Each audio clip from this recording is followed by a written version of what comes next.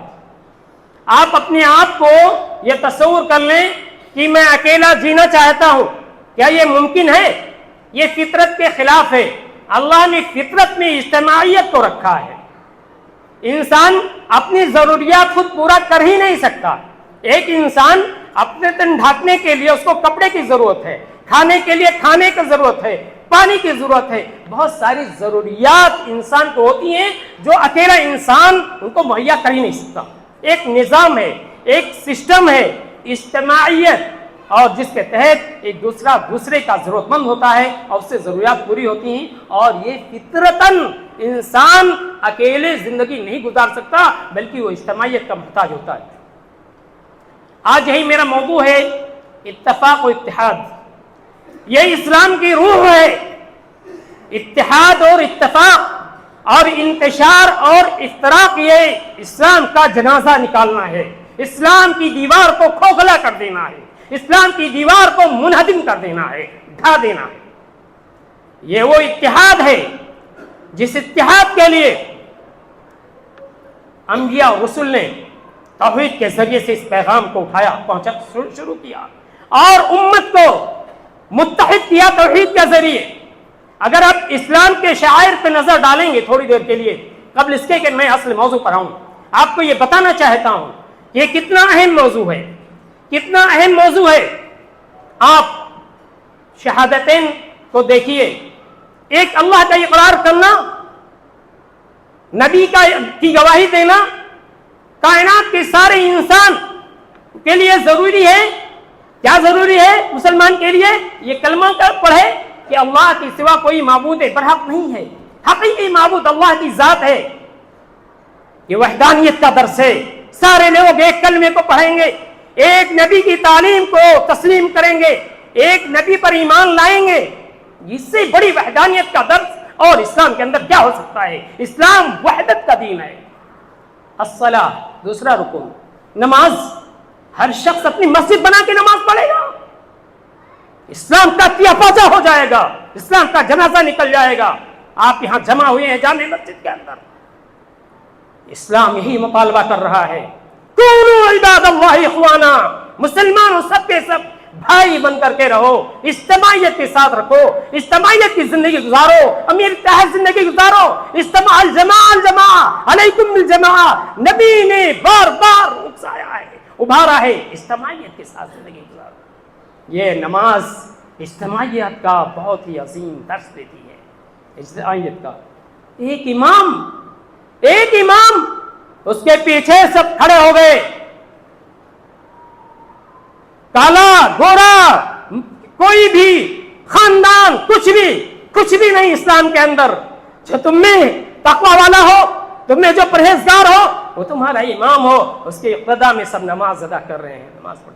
یہ وحدانیت کا درس ہے، یہ اتحاد کا درس ہے. نماز ہمیں اتحاد کا پیغام دیتی ہے، توحید کا درس دیتی ہے. روزہ، صوم. روزہ کے اندر آپ روزہ رکھتے ہیں. نبی نے من فطر صائما، اللہ کی بات ہے، جس نے کسی روزے دار کو افطار کروایا اس کے لیے بھی اتنا اجر ہے اور اس کے اجر میں سے کوئی کمی بھی نہیں ہوگی. ایسا نہیں کہ افطار کروا دیا تو روزے دار کے اجر میں سے کوئی کمی ہو گئی، جس نے افطار کروایا اس کو بھی ثواب مل جائے. اجتماعیت، اس میں بھی اجتماعیت ہے. ایک دوسرے کے درد کا، ایک دوسرے کے غمگساری کا، ایک دوسرے کا خیال اور پاس و لحاظ. اجتماعیت ہر جگہ چل. زکوٰۃ، ایک دوسرے کی مواسات اور خیر خواہی. غریب ہے، مسکین ہے، بیوہ ہے، نادار ہے. اسلام تؤخذ من اغنیائہم وترد علی فقرائہم. زکوٰۃ لی جائے گی مالداروں سے اور غریبوں کو دے دی جائے گی. مواسات ہے. یہ اسلامی نظام ہے، یہ اتحاد ہے. اس کو کہتے ہیں اسلامی نظام. اسلام اتحاد کا درس دیتا ہے. ایک چیز میں اتحاد کا درس موجود ہے. حج ہے. سب سے بڑا مجمع عرفات کا ہوتا ہے. ساری کائنات کے لوگ، ساری کائنات کے انسان عرفات میں جمع ہوتے ہیں. ساری کائنات کے مسلمان بر و بحر سے وہ کہیں بھی رہ رہے ہوں، چاہے خشکی تری میں جہاں بھی رہ رہے ہوں، حج کرنے اگر جانا ہے تو حج مکہ میں ہوگا۔ حج کے جو ارکان اور واجبات ہیں وہ وہیں ادا ہونے والے ہیں، اور